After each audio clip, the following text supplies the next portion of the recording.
kiosco. En medio de este proceso electoral y de la desesperación de los conservadores, pues hay una serie de insultos en contra del presidente López Obrador.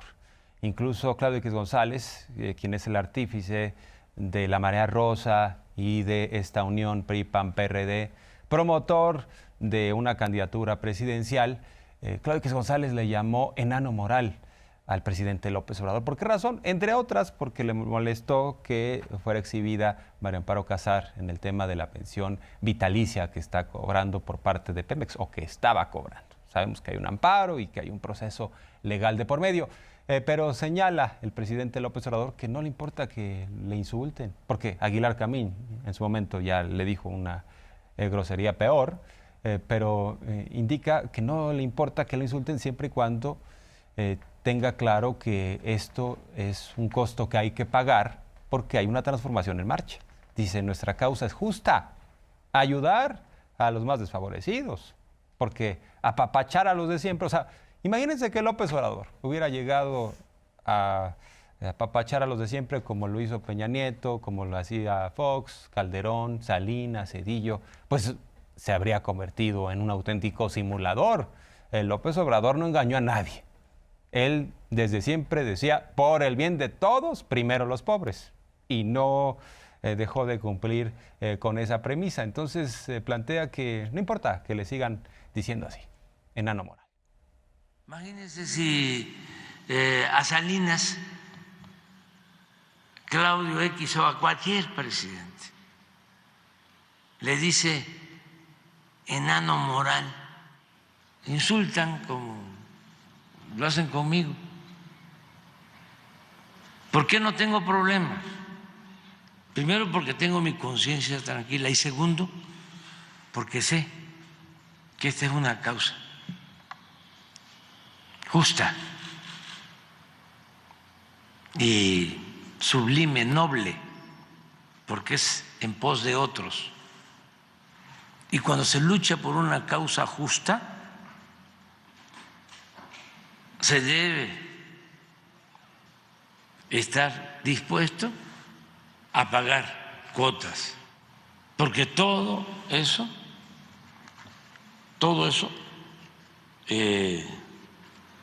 se supera con la gran satisfacción que produce estar trabajando por los demás. Ese es el idealismo. Esos son los principios. Y el presidente López Obrador explica estas palabrotas de sus adversarios ante la imposibilidad de convencer a la gente, porque el barco del conservadurismo pues prácticamente está ya hundido.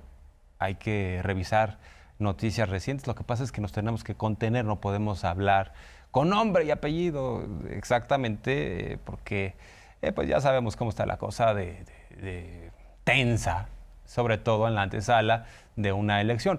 Pero lo que sí podemos decir es que es evidente que hay desesperación de quienes hoy se han quitado la máscara por completo. Aguilar Camín diciendo queremos a Papacho, Claudio X González de porrista de un sector, de matraquero. Y lo que plantea el presidente es que han sacado el cobre sus adversarios, algunos de los cuales navegaban con esta bandera de neutralidad. Ellos decían, somos de la sociedad civil, no estamos a favor ni de unos ni de otros. No decían que la Marea Rosa era partidista inicialmente. ¿Y en qué acabó todo? Ya sabíamos en qué iba a terminar, pero vamos a escuchar esta reflexión del presidente. Es que están muy nerviosos nuestros adversarios. Yo nunca había visto tan descompuesto a Claudio X González. No, sí, Aguilar sí, hace como 3 años que me mentó la madre y eso. Pero tampoco era un asunto público, era una reunión cerrada, que se filtró el video. Y ahora pues, hasta se sinceró, ¿no?, el apapacho. No, pero Claudio no hablaba. Lo que hacía era que transcribía lo que decía mi amigo veterano y ponía él, ¿no?, Claudio. O este otro que es seguidor de Aguilar Camín del bloque. Ese es otro parte. No, uno que es del Universal, el que puso ahí, que enseñó el cobre, cuando lo de Maínez. Ese. Sí, ese. Esos están enojadísimos. No sé qué les está pasando. Y ya, pues otros, ya ni hablar, ¿no? Ya me imagino. Sería bueno ver qué pusieron. Bueno, no me puedo meter en eso, ¿no? Oigan, ¿y qué está pasando en Latinus? Es una calca del régimen neoliberal. ¿Por qué razón? Los de arriba en el mundo de caramelo, Loret, Broso cobrando millonadas, y los de abajo, los trabajadores remando, pero que ya les cortaron prestaciones, que ya no les van a respetar la antigüedad, los están recontratando solo por 6 meses, hay crisis en Latinus. Bueno, ya les cansó el caballo, ya se cansó el financiador de Latinus. ¿Qué está sucediendo? Bueno, pues esto fue expuesto por uno de los reporteros de La Mañanera, que le llegaron denuncias de trabajadores de forma anónima, diciendo, ayúdenos, porque ya la situación se volvió muy anómala, están violentando nuestros derechos como trabajadores, y esto le lleva al presidente López Obrador a hacer una reflexión en donde señala, si hay denuncias de los trabajadores, sabemos que esto es delicado, porque imagínense, si un trabajador públicamente sale a decir, ya me bajaron el sueldo o ya me recontrataron, seguramente lo van a correr. Entonces, dice el presidente, si hay denuncias, podríamos nosotros ayudar. Eso sí, no le vamos a ayudar a Loret porque él sigue cobrando millonadas, porque, de acuerdo al presidente, se ha prestado a hacer un trabajo sucio. Es un mercenario. Dice, ahí sí, a Loret no lo podemos ayudar porque lo han apapachado mucho, sobre todo los del régimen neoliberal. Ahí hay que ver lo que tiene que ver con los trabajadores, básicamente, ayudarlos, protegerlos, pero ellos tienen que participar. Es difícil porque se exponen, se tiene que pensar en eso, pero sí hay forma, si presentan denuncia, de ayudarlos más adelante, o sea, para que no se vaya a pensar de que es una represalia. No, nosotros no perseguimos a nadie y ya sabemos quién es Loret de Mola, ya lo sabe, y ese era el propósito, que lo supiera más gente. Ya sabemos que ha hecho muchísimo dinero. Lo que plantea el presidente es que su propia familia ha padecido a Carlos Loret de Mola, y también señala que los grupos de interés, estos grupos políticos y empresariales, contratan a sus voceros, a sus representantes, y por eso les pagan tanto, como es el caso de Loret y otros más. Y en este caso, hablando del tema de Latinus, señala que Loret es un mercenario, que tiene propiedades que reflejan esta riqueza, y que, bueno, pues en ese sentido es un periodista que tiene precio, que no tiene convicciones, sino más bien está en función de estos intereses económicos. Son estos personajes como la señora Amparo Casar, como Claudio X, como Aguilar Camín, como Krause, ¿no? Que tienen una doble moral.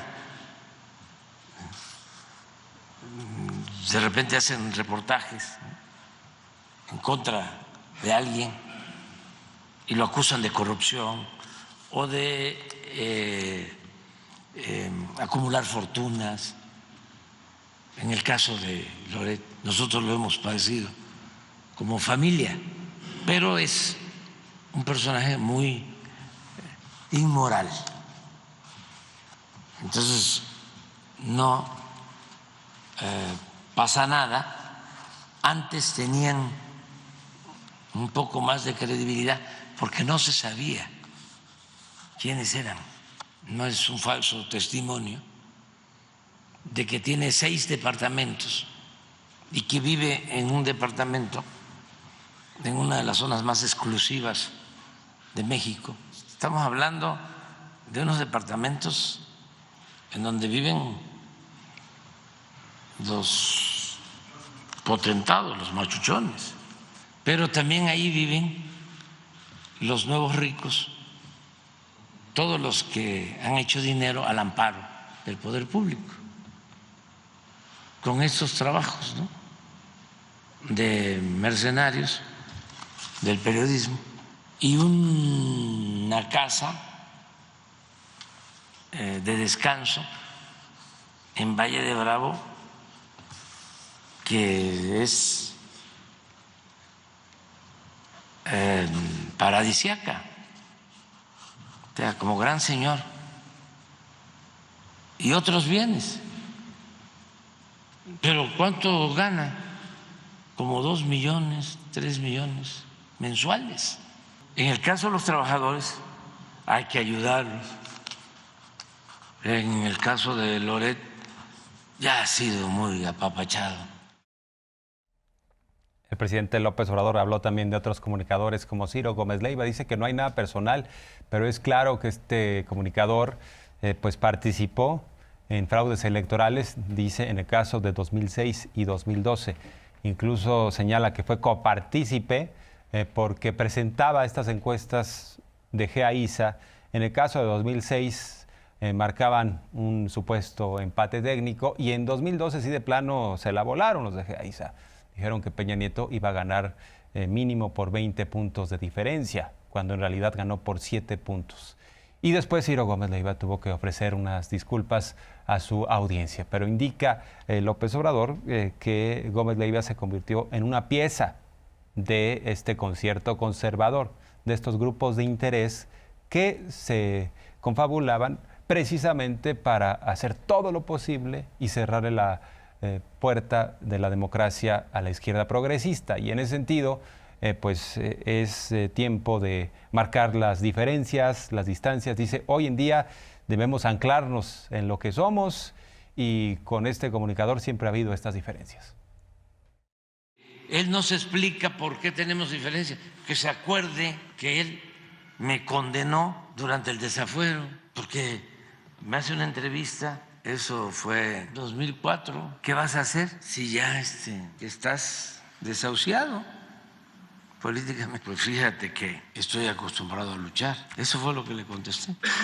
A partir de ahí, Ciro fue cómplice del fraude electoral del 2006, porque usaron a Ciro, una encuestadora de estas patitos que crearon de la noche a la mañana. Yo llevaba bastante ventaja y de repente, y Ciro se encargaba de dar a conocer los resultados, estábamos empatados con Calderón, cuando no era así. Esa encuestadora, para tener el contexto, la creó un señor con ese propósito, ¿no?, de ir preparando el terreno a que iban a hacer unas elecciones muy reñidas y que iba a haber empate para poder llevar a cabo el fraude electoral. Ese señor, cuando se roban la presidencia, pasa a ser el director del CISEN, Guillermo Valdés GEA-ISA, que por cierto ese señor en el CISEN nunca vio nada de lo que hacía, ¿cómo se llama este señor? García Luna. Hay que recordar que en 2006, al legitimar el fraude electoral, Felipe Calderón no solo lanzó una guerra en contra del narcotráfico, sino él dijo que había ganado haya sido como haya sido. Sí, con el apoyo abierto de Vicente Fox, que después aceptó que se había metido para cerrarle el paso al tabasqueño.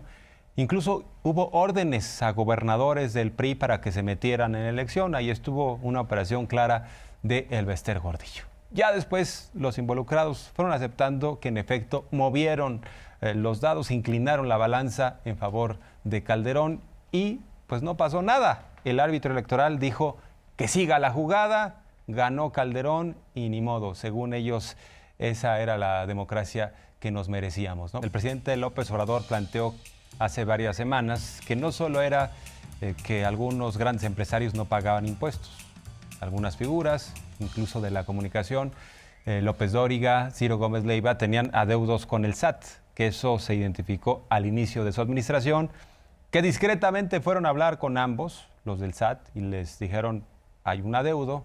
Yo creo que sus contadores hicieron, ahora sí que valga la redundancia, malas cuentas, no están pagando lo que se debe, aquí está el adeudo, y tuvieron que liquidar el mismo ante las autoridades hacendarias, tanto Gómez Leiva como López Dóriga.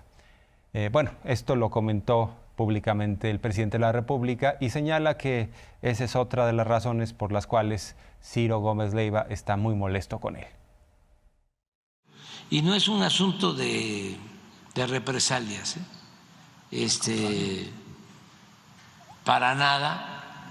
Yo les comentaba, se enojó Ciro precisamente, porque al principio del gobierno, no por culpa de ellos, sino por culpa de las empresas, o hicieron mal la contabilidad y quedaron debiendo al SAT. Entonces, se habló con ellos, pónganse al corriente, ya, y se pusieron al corriente. Le dio coraje porque ya pasado el tiempo lo dije, pero como a mí no me da coraje lo que él dice un día sí y el otro también, o sea, no pasa nada, no pasa absolutamente nada. Bueno, porque la verdad es que antes los presidentes neoliberales sí utilizaban al SAT para lanzarse en contra de sus adversarios, incluso los encarcelaban. Y ahora se les dio la oportunidad de ponerse al día sin ningún problema. Hay que destacar que también le cuestionaron al presidente López Obrador sobre la situación que priva en este medio de comunicación Proceso, que llegó a ser el semanario más importante de este país, en donde Julio Scherer fue todo un referente, ¿no?, del periodismo en México, periodismo de investigación. Era de esperar siempre el semanario de Proceso porque marcaban una serie de investigaciones muy puntuales sobre la corrupción en el régimen neoliberal. Ese proceso murió, pero le plantean al presidente que igualmente hay despidos injustificados, que hay situaciones en donde no se les están respetando sus derechos laborales a los trabajadores actuales, que a algunos no se les respeta la antigüedad, que están en una situación parecida a la de Latinus. Dicen, si quieres continuar, tienes que firmar un nuevo contrato, pero ya no te vamos a aceptar ningún tipo de prestación, no te vamos a otorgar lo que la ley ya establece. Y en ese sentido, indica el presidente que lamenta que haya quedado enterrado este periodismo que fundó Julio Scherer, quien era su amigo, y bueno, pues también amplía la reflexión y dice que Proceso hacía investigaciones sobre corrupción en torno al viejo régimen, pero el medio que considera el presidente que más ha estado cercano a los pobres ha sido siempre La Jornada. Pues es muy lamentable esta situación. Yo me abstengo de opinar porque me produce pues tristeza, porque veo a don Julio y yo lo quería mucho, lo quiero mucho, además un gran periodista. Fuentes llegó a decir, Carlos Fuentes, que don Julio era el Francisco Zarco del siglo XX. Y lo conocí, era una gente excepcional. Y además, precursor de un periodismo de los últimos tiempos, verdaderamente autónomo, independiente. Un periodismo, sí, distante del poder y cercano, si no tanto al pueblo, a la verdad. Entonces, es lamentable que esté en esa situación su revista. Él ayudó muchísimo, mucho, sobre todo en la denuncia de actos autoritarios